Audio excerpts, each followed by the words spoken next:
sketch the graph of sine x 0 to 360. Okay, well, actually it starts at 0, at 90 it goes to 1, and it goes back down to 0, then it goes to -1, then it comes back up.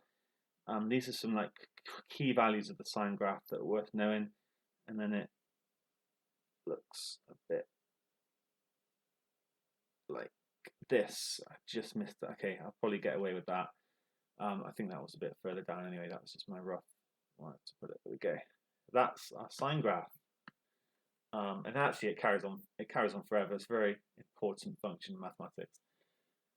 Right, the graph of y equals cos x minus 30 between 0 and 360 crosses the x-axis in two places. Write down the values of x where this occurs. That is not very nice. So we can see where sine x crosses the x-axis between 0 and 360. It actually crosses in three places. There's a few ways of doing this question. The first way I'm going to do it, I'm going to actually draw cos x. I think that will help. So I've drawn sine x. Having familiarity with this graph is useful. Okay, so cos x actually kind of does the opposite, sort of. It starts here, goes down.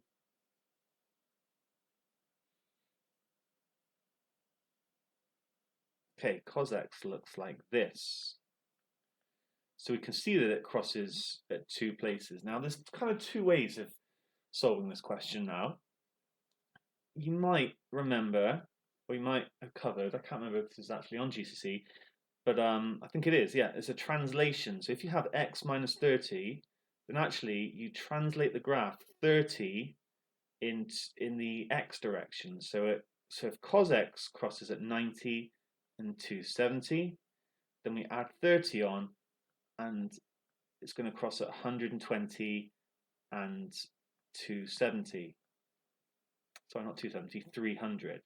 Those are actually our answers. This is all non-calculator, so we have to have familiarity with these graphs essentially.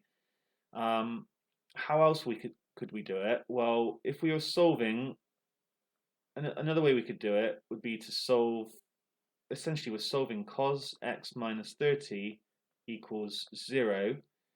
And then I can say that it must be that x minus 30 is equal to 90 or 270. What have I done here? I've sort of treated it like I basically solved if cos x equals 0, then where cos x equals 0, I get 90 or 270. I've done the same thing essentially, but now I've just treated it with the x minus 30 inside. And now I can add the 30 to both, and I get 120 and 300. Not going to lie, this question I don't think is very nice at all, especially for question 13 on this paper. But I've spoken about it. These are the sorts of techniques you could use to get these answers.